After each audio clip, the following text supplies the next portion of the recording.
વાત કરીશું। મિતભાઈ, જે પ્રકારે યુસીસી દેશભરમાં ચર્ચાનો વિષય રહ્યો, મુખ્યમંત્રી અને ગૃહ રાજ્યમંત્રીએ પ્રેસ કોન્ફરન્સ કરીને કમિટીની રચના કરી હોવાની માહિતી આપી છે, કઈ રીતે જોઈ રહ્યા છો? ભારતીય જનતા પાર્ટીએ જે બોલે છે તે કરે છે। અમે વચન આપ્યું હતું આદરણીય નરેન્દ્રભાઈ મોદીએ કે સમાન નાગરિક ધારો, દેશના દરેક નાગરિક માટે એક સરખો કાયદો હોવો જોઈએ અને એના માટેની આજે કાર્યવાહી માટે કમિટી બનાવવા આદરણીય મુખ્યમંત્રીશ્રીએ જાહેરાત કરી છે। જે જજ છે સુપ્રીમ કોર્ટના જૂના, કે જેમણે આ ઉત્તરાખંડમાં પણ કાયદો બનાવ્યો છે, એમને જ એમના વડપણ હેઠળ આ કાયદો ગુજરાતમાં પણ બનવાનો છે।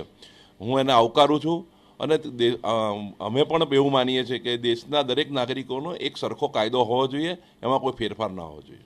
ચોક્કસથી જીતુભાઈ, જે પ્રકારે સિવિલ અને ફોજદારી અલગ અલગ કાનૂન લાગુ પડતા હતા, જે પ્રકારે સમસ્યાઓ થતી હતી, હવે શું ફાયદા થશે આના કારણે?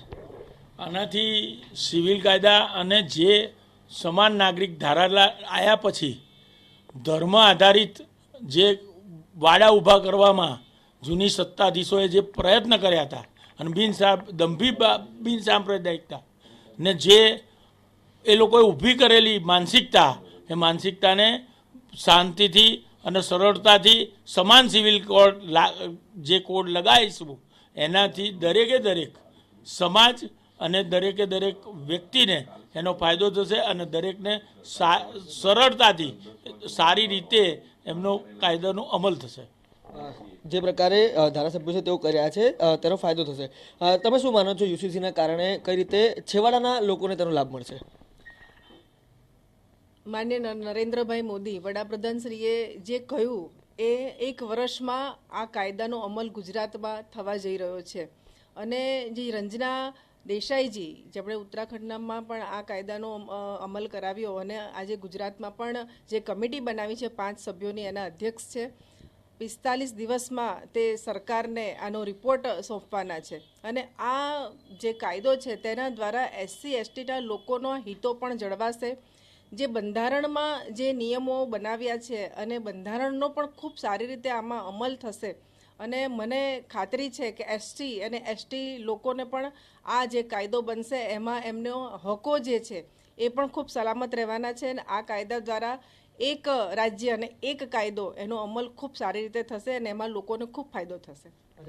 પાયલબેન, આપ પણ જે વિસ્તારમાંથી આવો છો, સર્વ સમાજના લોકો ત્યાં આગળ રહે છે, અગાઉ જે નાગરિકત્વ આપવાનો જે કાયદો લાવવામાં આવ્યો તેમાં પણ આપે લાંબા સમય સુધી કામ કર્યું ને અનેક લોકોને તેનો ફાયદો પણ થયો છે। હવે યુસીસી એક નવો કમિટીની घटना કરવામાં આવી છે, કઈ રીતે જોઈ રહ્યા છો, શું લાભ થશે?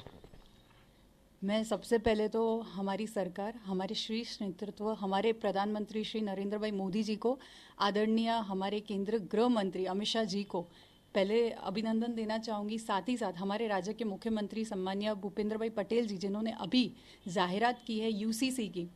देखिए, हम सब भारतीयों के लिए एक यही सपना है कि उनका जो अधिकार है उनको मिले। हमारा जो बंधारण, जो हमारा ग्रंथ हम मानते हैं, वो ग्रंथ में भी लिखा गया है कि 4 चीज़ें, इक्वालिटी, फ्रेटर्निटी, जस्टिस, लिबर्टी, हम सबके लिए ये हक है कि हमें सबको समान तरीके का हक मिले, इक्वल तरीके से हमें देखा जाए, इक्वल राइट्स हम सबको मिले।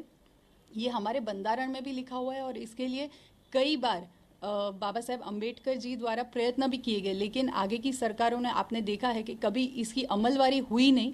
और आज मुझे गौरव है कि हमारी भारतीय जनता पार्टी के सरकार में न केवल सिटीजनशिप अमेंडमेंट एक्ट के तहत जो नागरिक हैं उनको नागरिकता का प्रमाण पत्र मिल रहा है, बल्कि जो नागरिक यहाँ के भारतीय हैं उनको भी समान अधिकार मिले, उसके प्रयत्न हमारी सरकार कर रही है। धन्यवाद। 4 સ્તંભોના આધારે તૈયાર થયેલું બંધારણ જે તમામને સમાનતાનો અધિકાર આપતું હતું, પરંતુ અત્યાર સુધી ક્યાંક ને ક્યાંક લોકોને તેનાથી અન્યાય થતો હતો અને તે જ અન્યાયને દૂર કરવા માટે ક્યાંક ને ક્યાંક આ જે યુસીસીની પહેલ છે તે કરવામાં આવી રહી છે।